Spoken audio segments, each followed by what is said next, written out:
Boa noite. Ótimo. Hoje eu fiquei pensando em casa. Quando nós buscamos um tema a respeito do Natal.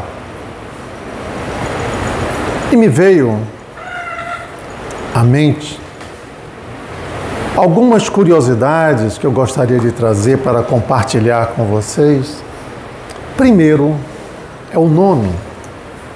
Natal vem do latim natali, tem a minha professora ali, que minha mãe, que não me deixa mentir sozinho, e que significa nascimento, aparição. É por isso que muitas vezes nós nos dirigimos. Qual a data do seu natalício? Então, como o Natal significa para nós, em muitos países, o nascimento de quem?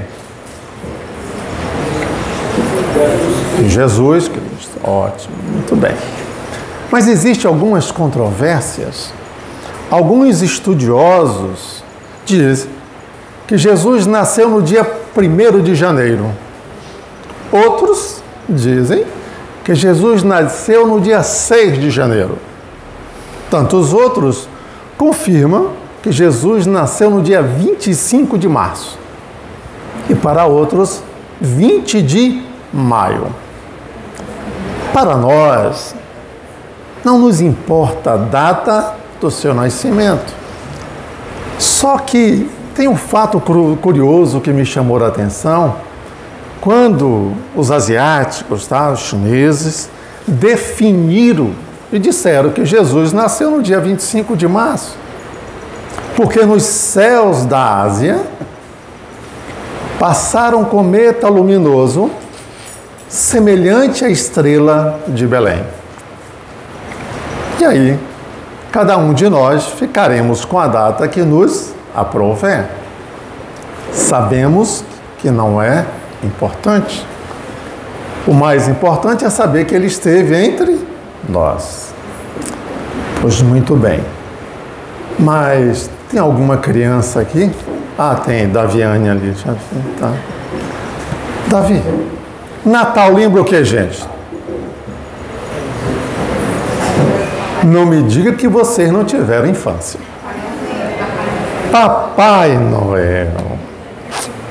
Sabe qual é a origem de Papai Noel? São Nicolau, que nasceu na Turquia, século VIII.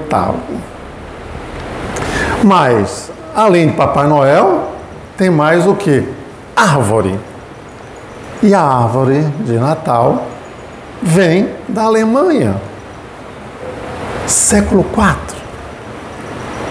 E aí depois surgiu o que nós não utilizamos mais, são os cartões de Natal. Era bom, né, gente? A gente chegava nas livrarias Edições Paulina, enchia. E lá que a gente morava no interior, né, Beth? A Beth comprava assim, eram tantas amigas e amigos que 100 cartões não bastavam. Mas hoje, quem é que escreve mais um cartão? Para demonstrar nas nossas letras alguns garranchos, igual o meu, outras letras perfeitas que nos desejavam felicidades. Mas hoje são as mensagens via WhatsApp. Se tornou mais fácil, né, gente? Que faz copiar e colar. Nós recebemos tantas mensagens repetitivas, mas mandamos, nos lembramos do Natal. Então, quando nós buscamos essa lembrança, no início ou no meado do mês de outubro, já começa o comércio a enfeitar as suas lojas. No meado do mês de novembro, nós começamos a desembalar aquelas caixas empoeiradas a cada ano, para retirar o quê? As nossas árvores. E aí começamos a montá-la. O chão fica repleto, daqueles pedacinhos das folhas que guardamos. E aí nós começamos a enfeitar, colocando bolas, colocando estrelas, de acordo com o que cada um de nós enfeitamos a nossa árvore de Natal. E aí tudo isso ocorre num clima onde passamos, as lojas estão repletas de luzes, Papai Noel, há imagens, presépios, é tanta coisa bonita, né, gente, que a gente vê em Natal. E aí nós estipulamos que seria o dia 25, mas praticamente no dia 24 se faz a ceia de Natal. E aí como é que acontece em nossas casas? Primeiro, nós escolhemos uma residência, ou de mamãe, papai, ou de um irmão, dependendo do volume, quantidade de irmãos. E aí nós colocamos aquela mesa alta, pernis, né? Amêndoas, variedades. E aí começamos, a primeira coisa que nós fazemos é tomar um banho, nos encher de perfume, arrumar os belos cachos. As mulheres começam a botar rímel, blush, batom, para esperar os nossos familiares. E ali nós começamos a esperá-los. Chega um, chega outro. Quando todos estão presentes, resolvemos, dependendo do ritual de cada casa, vamos ceiar, ou o amigo secreto. Vamos supor que nós vamos primeiro, que nós estamos com fome, muitas vezes as pessoas chegam cedo, e aí vamos ceiar. Começamos a nos preparar e para alimentar, e se for espírita, pior, porque o rapazinho para comer é espírita, bicho. Os espíritas comem. Cândido que dizia assim, vai ter uma reunião, tem bolinho? Era assim. Então nós nos preparamos, ceiamos, e depois que realizamos a ceia, partimos para o amigo secreto. E aí começa cada um inventar uma história para contar, meu amigo secreto é assim, é assado.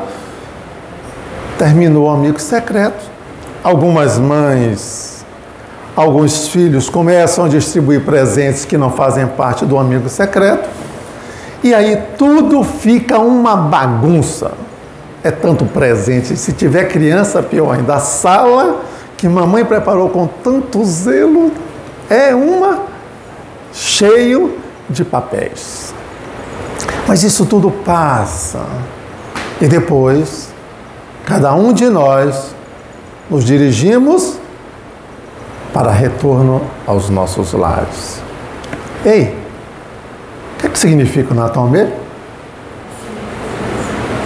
Nascimento de Jesus. O que é que nós fizemos para homenageá-lo? Ah, fizemos uma prece de agradecimento. É isso? Perceberam, gente, que nós não interiorizamos o verdadeiro sentido do Natal? E o homenageado? O que fizemos? Será que aquele momento, em verdade, onde todos nós estamos reunidos, não seria o momento mais aprazado para nós modificar as nossas indiferenças familiares?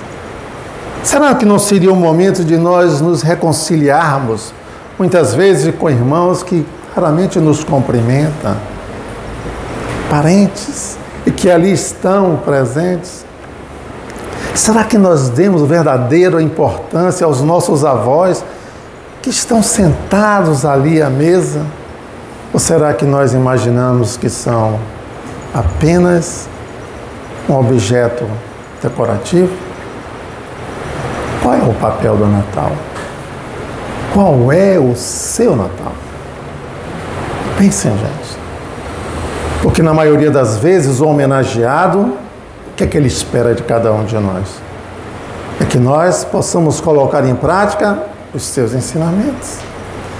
Que ele traga à tona a sensibilidade para que nós tenhamos a coragem de poder repartir e poder nos conciliarmos com os nossos irmãos. Quando nós imaginamos a vida, nós sabemos que na primeira instância nós tivemos a chegada de Moisés, primeira revelação, e que nos trouxe 10 mandamentos. Com ele acompanhava também uma lei chamada Lei do Talião, olho por olho, dente por dente. E nós vivemos um processo de aprender e a respeitar as leis de Moisés, que eram as leis de Deus. E logo depois da vinda de Moisés, veio o Salvador, Jesus, transformou as 10 leis em apenas uma: amar a Deus sobre todas as coisas e ao próximo como a si mesmo. Será que não é desta forma que ele gostaria de ser homenageado? Qual foram os presentes que nós demos a Jesus? Na noite do dia 24? Ou melhor, em todas as noites e em todos os dias das nossas vidas. Observem, lembrem-se dos discípulos de Jesus, dos 12 apóstolos, que Jesus não exigiu absolutamente nada de nenhum deles, apenas ensinou. E eles, muitos falharam, mas depois colocaram em prática o ensinamento de Jesus. Eu trouxe uma mensagem para que eu vou ler no final, porque ela é tão bela que as minhas palavras ofuscavam a beleza desse texto. E nós ouvimos a leitura do Evangelho falar sobre caridade.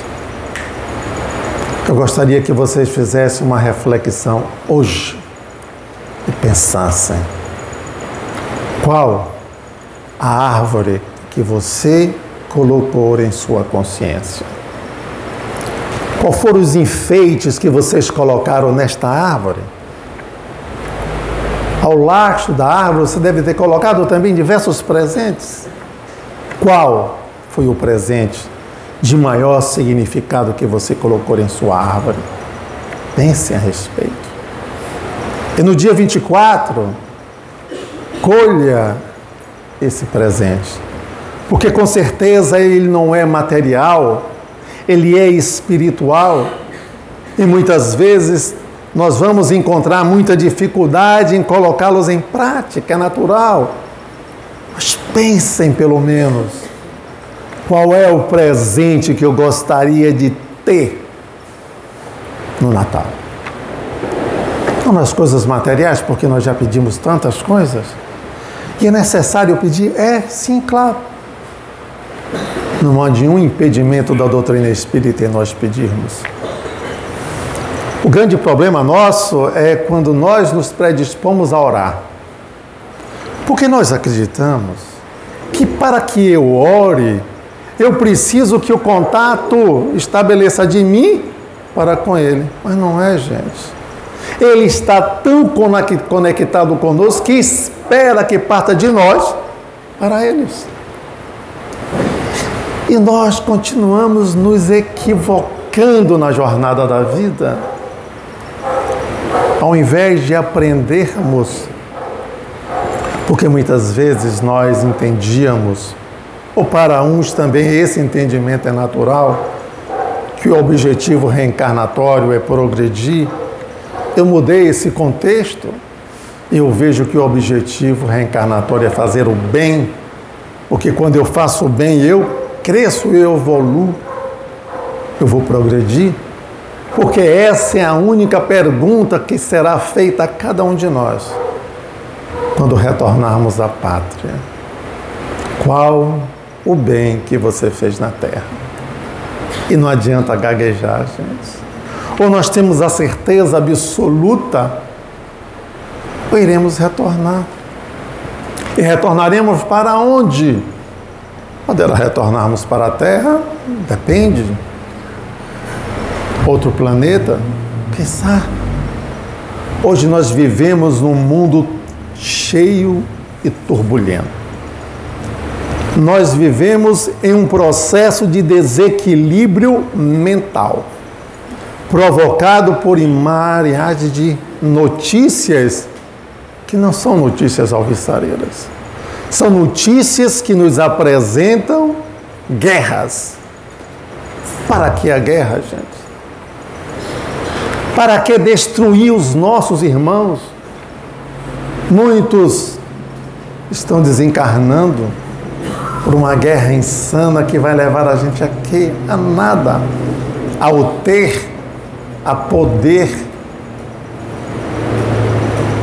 E o essencial, como já dizia o Pequeno Príncipe, o essencial é invisível aos olhos.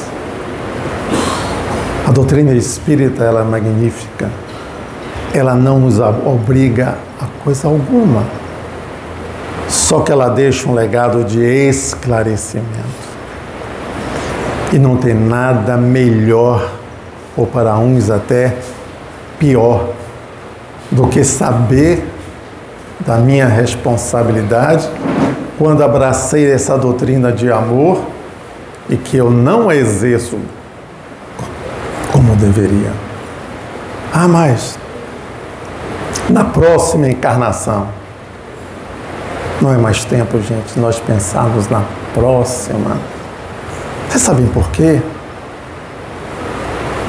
Se nós pensarmos agora, nesse momento, quantos de vocês estão verdadeiramente aqui e agora? Não falo da presença física, falo da presença mental. Muitas vezes nós estamos realizando, fazendo uma prece e de imediato vem, se amanhã tem que pagar o condomínio, pagar a luz, Beto, que eu esqueci, e vou ter multa. E nós deixamos com que a nossa mente fuja. Como é que eu trago ela? Observe como nós pensamos. Nós vivemos em 3 momentos: passado, presente, futuro. Mas uma coisa que me deixa alegre e satisfeito é que existe um sentimento que nós espíritas não temos, Beto, que se chama ansiedade. Ninguém aqui é ansioso. Não é, Davi? Não, ninguém. Nós somos tranquilos, equilibrados. Não é? Então, quando nós pensamos exatamente no futuro, nos tornamos cada vez mais ansiosos. Quando pensamos no passado, é doloroso, porque só vem à mente as coisas que nos machucaram, as coisas ruins. Rara quando nós perfilamos as coisas boas. E o agora? Traz a tua mente para o agora, porque os problemas que nós temos diariamente, colado a eles vem a solução. Mas nós não percebemos isso exatamente pela ansiedade que nós temos e passamos a sofrer, gente. Aí nós temos um capítulo que diz: bem-aventurados os aflitos. É necessário as aflições? Porque se eu sou aflito e se eu adoeço, a culpa é de Deus que provou esse sentimento em mim? Não. A culpa é nossa. Nós adoecemos pela qualidade, pela forma dos nossos pensamentos. Pensamento da forma. E nós não percebemos e não damos a devida importância a esses pensamentos. Cuidado, gente. Porque nós somos os nossos maiores inimigos, como também somos nossos maiores amigos. Nós vivemos em uma sociedade díspare, onde cada um de nós pensamos de uma forma, mas quando nós adentramos a uma instituição, quando nós lemos qualquer livro vinculado a uma religiosidade, ali está exatamente os ensinamentos de Jesus. Não interessa a língua que se fale, Não interessa a religião que se processa. O importante é que eu entenda e decodifique dentro do meu eu, dentro da minha consciência. O que é para mim certo, pode não ser certo para o outro, mas uma coisa, todos nós temos uma opinião formada. Todos nós sabemos o que é o bem. E todos nós sabemos também o que é o mal. Eu escolho o caminho que eu quero seguir. Ou eu vou para um lado, para utilizar da lei do talião, olho por olho, dente por dente, porque é muito mais fácil, alguém me faz um mal e eu vou guardar aquilo para uma oportunidade eu poder também dar o troco. Porque é muito mais difícil eu ter que perdoar 70 vezes 7 vezes, 490. Ninguém merece, né? A gente perdoar tantas vezes. Quantas vezes você foi perdoado? Será que já pensaram sobre isso? Será que nós já nos colocamos diante do espelho e pensamos a respeito das nossas relações? Do grau de importância que é uma família? Ou simplesmente nós temos? Eu faço parte, eu sou parte integrante de uma família. Mas e as famílias que nós conquistamos na vida? Na sociedade? No trabalho? Eles não são importantes? Eu tenho uma felicidade de poder ter várias mães. Tem uma ali que me adotou com o maior carinho. E chega para mim e faz, mas meu filho, você está tão bonito. Engana que eu gosto. Mas graças a Deus, não, gente. Eu digo para ela, que bom que você gostou de mim hoje, mãe. E nós começamos a perceber que quando alguém nos elogia, é bondade sua. Por que bondade? Porque nós aprendemos a não nos valorizarmos, a entender que nós somos imperfeitos. Sim, que tal que nós somos imperfeitos? Mas nós estamos a caminho de uma perfeição. Que sabe quando? Não interessa. São as nossas ações, são os nossos propósitos de vida. É o que eu escolho. Muitas vezes a gente é levado a algumas escolhas por intermédio dos nossos pais. Pais advogados querem que seus filhos sejam advogados, médicos, engenheiros, é natural, que convive diariamente. Mas muitas vezes a escolha daquela profissão não se encaixa. Forma-se, abandona. Porque nós não temos o direito de fazer a escolha pelos outros. Mas isso requer compreensão. Isso requer diálogo. Isso requer esclarecimento familiar. E nós estamos exatamente nos afastando cada vez mais da família. Através dos nossos smartphones. Oh, coisa boa. A gente sai daqui a pouco, bate no mão. Esqueci, celular, volto para casa para pegar. E no passado tinha celular? Tinha não, gente. Alguém morreu naquela época, estou vendo algumas pessoas iguais, os cabelinhos iguais aos meus. E nós estamos aí. Então nós temos que definir e fazer as nossas escolhas. Uma máquina não pode dominar um homem, nem tampouco um vício. Aí nós nos entregamos. Quantas vezes? Eu preciso tomar uma para afogar as mágoas. Mas E o organismo como é que fica? Ganhei uma úlcera. Mas Deus não pode, não é possível. Mas o que você fez? Nada, eu tomava uma de manhã, uma de tarde, uma de noite, estava tudo certo. Mas era uma só. Não é quantidade, gente, é qualidade. E nós não nos apercebemos, estou falando de um vício, mas e a qualidade dos nossos pensamentos? Joana de Ângeles, a mentora do Divaldo Pereira Franco, ela nos diz, eu sempre bato nessa tecla, que nós temos 50 mil pensamentos por dia. Você sabe qual foi o seu 10º pensamento hoje, minha amiga? Mas não sabe que absurdo. Você sabe, meu amigo, qual foi? E o primeiro? E o 10 minutos antes? Gente, percebeu como somos nós? Nós pensamos numa velocidade imensa. 50 mil pensamentos. É pensamento, não é brincadeira. E nós não nos lembramos. Agora, chegando ali, o cara lhe deu uma fechada, quase que você bate o carro. O que aconteceu de bom hoje? Não, de bom não, mas o cidadão me deu uma fechada. Você fez o quê? Se for espírito, vai pensar 2 vezes se vai xingar o cara.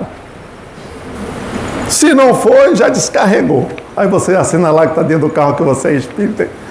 Obrigado, meu irmão. Cínico! Ainda me chama de irmão. Por quê? Porque falta amor. Porque falta a sensibilidade de nós encontrarmos exatamente o verdadeiro sentido da nossa vida, gente. É esse sentido que eu conclamo a todos nós para entender a mensagem do Natal. Para que eu possa doar ao aniversariante da noite, do dia, as minhas melhores condições de espírito e poder colocar em prática no aqui e agora. Porque no dia 24 eu sei que meu irmão vai estar lá. Eu vou levantar, mesmo que ele rejeite, abrir os braços, dar um abraço nele e dizer para ele: eu te amo, meu irmão. Mas se ele rejeitar, é problema dele. Faz a tua parte. Quantos e quantos estão vivendo uma noite silenciosa, solitária, deprimente, porque não tem para onde ir. Liga a TV, comemorações em diversos pontos do país. E eu sozinho em casa, afogando as minhas mágoas e tirando uma de vítima. Não é por aí, gente. Não é? Esse não é o espírito do Natal. O espírito do Natal é que nós possamos aprender o verdadeiro sentido da felicidade. De aprender que ali quem estão são os meus irmãos consanguíneos. E eu tenho que aprender com eles a vivenciar e respeitá-los. Não é porque ele não é espírita e eu sou espírita. Não é porque ele seja torcedor do Bahia, que eu sou, e o outro seja torcedor do Santos. Graças a Deus o Bahia passou, não caiu na 2ª divisão. Aí eu fico imaginando, gente, como espírita, o que é que estão fazendo os torcedores do Santos? Chorando. Viu como somos nós? Eu quero o melhor para o meu time. Permanecer. Mas e o outro que caiu? A gente não pensa dessa forma. Não é? Por quê? Porque nós acreditamos muito mais o viés que nos ligamos de observar a humanidade como um todo. Então, essa leitura que eu vou fazer agora, eu gostaria que vocês prestassem atenção, porque ela vem do livro Relatos de Irmão X, que é Humberto de Campos. E para mim, eu falo desse conto, mas muitas vezes a nossa capacidade da memória não deixa com que as palavras belas que aqui estão representem a beleza da mensagem. Então vou pedir permissão para ler para vocês. A mensagem é intitulada O Grande Caminho. E ela começa assim: um homem de muita fé morava em um vale extenso triste e que assinalava a amarga solidão. Elevou-se em espírito ao Senhor e pediu-lhe: Mestre, benfeitor eterno, vejo-me vencido pelo desânimo. O que fazer para melhorar o ambiente em que eu respiro? Ele ouve a voz do Cristo e diz assim: educa a terra em que foste localizado. Melhora, usa o alvião e o arado, a enxada, e semeteia, ou seja, joga a semente nesse terreno, e em breve o solo dar-te-á o pão e a alegria que mereces. O servo asseverou-se e seguiu-lhe o conselho de Jesus. Com o aperfeiçoamento da gleba, porém, surgiram colonos variados e as rixas explodiram na disputa dos terrenos em torno onde ele morava. Alarmado, o devotado retornou ao Senhor e clamou: Inefável amigo, melhorada a região de que me ajuda, vieram os companheiros da humanidade e com eles chegaram os inquietantes enigmas. Não mais vivo só. Entretanto, as feras de posse, os dragões do ciúme, as serpentes do desrespeito e os monstros da inveja bramem e se arrastam junto de mim. O que fazer, Senhor? Jesus lhe responde: educa os irmãos que te cercam a experiência. Determinou o magnânimo e explica-lhes que o sol brilha para justos e injustos e que o trabalho sinceramente respeitado e bem dividido faz riqueza a todos, que sem a cooperação fraternal o dever é um cárcere insuportável. Usa a escola do livro, meu filho, a palavra e a própria virtude. O tempo a assegurar-te-á a harmonia e a vitória. O crente agiu em consonância com os ensinamentos de Jesus, porque progressava exatamente naquela colônia. E como já estava muita gente, ele resolveu desposar-se de uma mulher que acreditava ser a sua cara metade. E as almas se entrelaçaram. A alma de sua companheira, muitas vezes, depois da chegada dos filhos, estavam entediadas. A divisão entre eles e os rebentos do lar, que crivavam na necessidade do poder, nas pesares e preocupações daquela mulher. O todo compassivo volta e pede a Jesus: como proceder, Senhor? Encontrar o equilíbrio junto da minha mulher e dos meus filhos, em que tu me destes. E Jesus o diz: educa-os. Alcançarás a bênção merecida, disse-lhes o abnegado condutor. Através de teus próprios impulsos, usa a boa vontade e a renúncia e atingirás um dia o fruto de preciosa compreensão.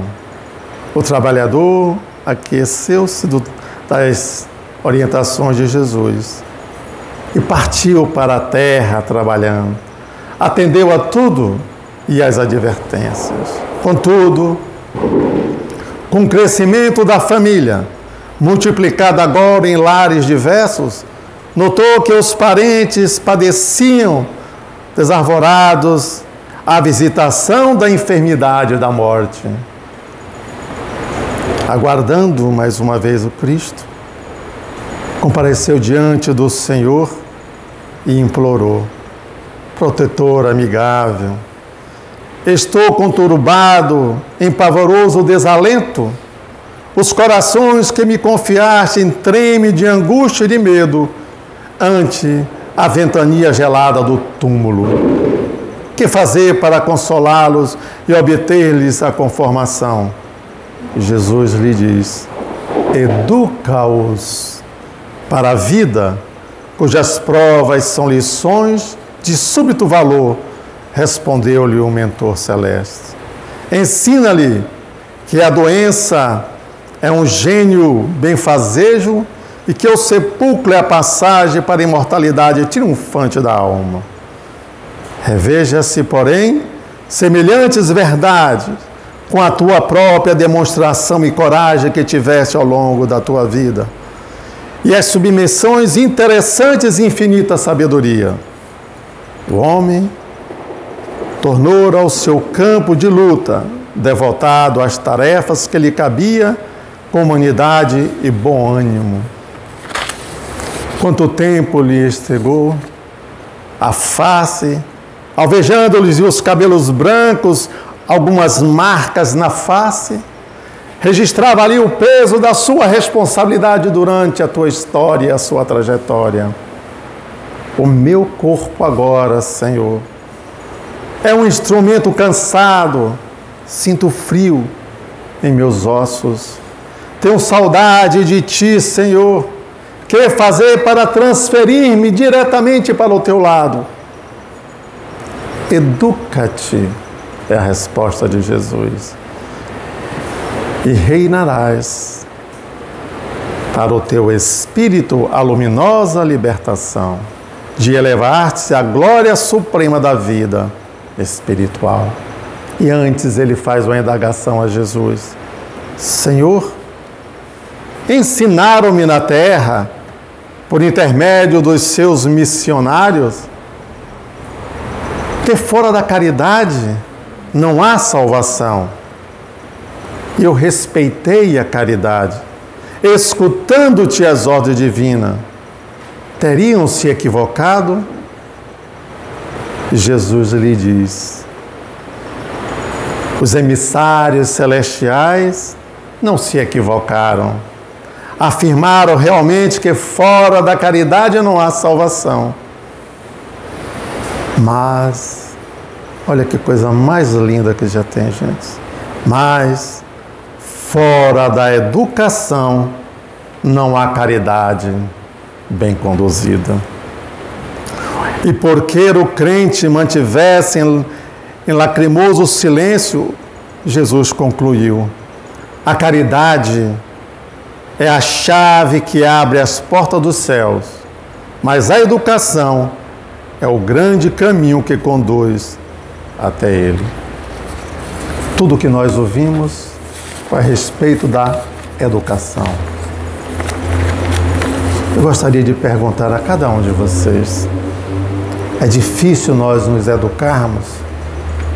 Será que as nossas consciências falam tão alto ao nosso ser e nós nos esquivamos das nossas responsabilidades porque não queremos assumi-las por acharmos que não temos competência para tal? Educando-nos é quando nós deveremos exercer a verdadeira caridade. A caridade, fora da caridade não há salvação. Mas sem educação nós não conseguiremos abrir as portas para enxergar a luz das nossas consciências. Que Jesus, na tua infinita grandeza, permaneça sempre em nossos corações. E que na noite de Natal, que as vossas árvores reservem para cada um de vós um presente necessário para iluminar as vossas consciências, ou melhor, as nossas consciências, no sentido de aprender com Cristo que a vida verdadeiramente vivida é o caminho que eu trilho para obter o meu sucesso. Busquem do sucesso, da alegria, da fraternidade, do amor. Porque quando Jesus esteve entre nós, Ele ensinou uma única coisa: um amor incondicional, aquele que todos nós podemos sentir um pelos outros. E que nesta noite de Natal, e com todas as outras que nós venhamos a vivenciar, até o dia que nós voltarmos ao plano espiritual, não esqueçamos do aniversariante da noite, em que ele esteja aniversariando todos os dias em nossa consciência, e que nós possamos ter a coragem mesmo de pedir ajuda, porque ele está à nossa espera para nos receber de braços abertos através da nossa consciência e traçar os rumos que nós deveremos seguir com sabedoria, com educação e com amor em nossos corações. Gratidão, gratidão, gratidão.